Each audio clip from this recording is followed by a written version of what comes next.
So I hope you liked my new introduction. Just trying to play with a few things. I want to get away from saying, here's DailyCyber number, 106, and then having on the bottom of the screen. I want to kind of get right into what I'm talking about, some information. I want to keep the video short. So with that being said, so what I finished studying today is Professor Messer. I'll show you his website here with the links. He's got all these links to his social sites, things like that. And you can kind of go through them, connect with them. I highly recommend if you're studying CompTIA Security Plus and you want some really good information. He's got a course. He's got study groups that he does once a month.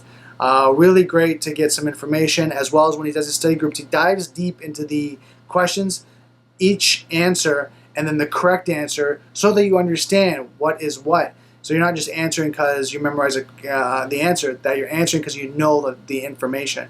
And that's very key because, as you know, doing the CompTIA Security Plus exam, which I've done, a lot of times they're asking you in-depth questions that you need to know the information.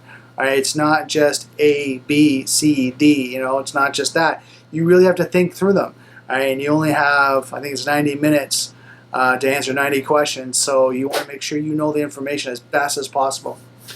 So that's that about studying. One thing I wanted to cover or just talk about quickly is the illusion that lower level people, like solo entrepreneurs, John Doe, just that checks his email, that these people will not get compromised. And I'm sure you've heard this. I'm hearing it more and more. Is that, oh, don't worry about me, Brandon.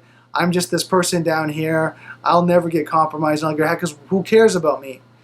And the challenge is that we're under the impression that there's a hacker on the other side of the computer typing out and coding and doing that, trying to compromise, Brandon, for example, going, oh, I'm going to get Brandon. I'm going to tell you the truth right now. 90% of the time, it's a bot, a code, a script, and a link in an email that's going to compromise you, and it's been done a while ago. All right? And what happens is it's just, for emails, it's spam been sent out, like a phishing attack, and they're trying to get you to click on a link. And this is sent out to like hundreds, if not thousands of people. It's not just you. Right? And when you look at bots that connect to websites and then try to compromise those, or maybe applications like that try to compromise other applications. These things are running on autopilot. They just keep going. They're trying to find vulnerabilities.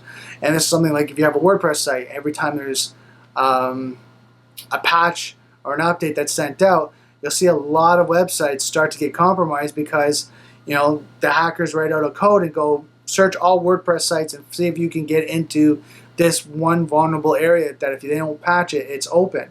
And then what happens is someone doesn't patch it, all of a sudden they get in, right? And then what happens is they get in, the application gets in, the bot gets in, and then alerts them that, hey, by the way, we got a site. So that's what you got to think about. It's not just a hacker sitting there going, oh my God, I'm in, right? Just trying to hack away. It's this application, these bots that are running.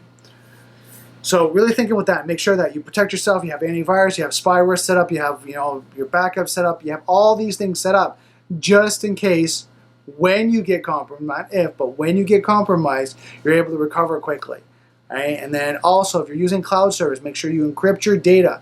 Any essential private data that you want to secure, data that you want to keep, and you are concerned that if it gets compromised, that you'll lose something. It'll be an issue. Right?